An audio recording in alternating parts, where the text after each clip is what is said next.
A nova convocatoria de axudas do Plan de Emprego Local da Deputación da Coruña para este ano 2023 contará cun orzamento inicial de 7,6 millóns de euros. Con eles, o organismo provincial pretende apoiar a contratación de persoal, a realización de investimentos nos negocios e a sufragar os custes das cotas á Seguridade Social por parte dos autónomos. Segundo as previsións que manexa o organismo provincial, as distintas liñas de axudas poderían chegar aos 1.425 beneficiarios este ano, con axudas para contratacións e investimentos que van dos 1.000 aos 46.000 euros por empresa ou autónomos. Para o ano 2023 seguimos incrementando o orzamento inicial dun plan que remata o ano sempre con moitísimo máis orzamento do que comeza.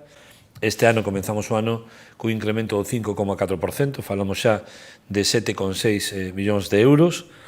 esperando que cheguen as liñas de axuda tradicionais, que son 3, a 1.425 beneficiarios e beneficiarias nesta provincia, que se suman a xa os 5.000 beneficiarios das axudas anteriores, dos anos anteriores. Para o presidente da Deputación, Valentín González Formoso, significa unha vez máis unha clara e decidida aposta polo emprego na provincia. Creo que é un plan exemplar a nivel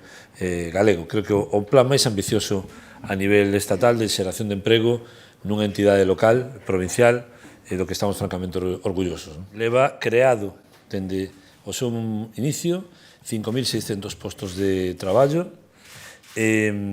leva investido 105 millóns de euros dende o ano 2016, tendo en conta que temos un orzamento de 200 millóns de euros. Por tanto, eu creo que esta aposta decidida por esta Casa podía ser perfectamente extrapolable a Xunta de Galicia con 13.000 millóns de euros e se tivera o mesmo ímpetu, a mesma decisión de volcarse neste eido, estaríamos a falar en Galicia dun país distinto, dun país moito máis emprendedor, onde o talento sería capaz de ser retido aquí na súa terra, cosa que non ocorre na actualidade. A presentación de solicitudes permanecerá aberta ata o vindeiro 10 de marzo, realizándose de xeito telemático a través da plataforma Subtel da propia Deputación.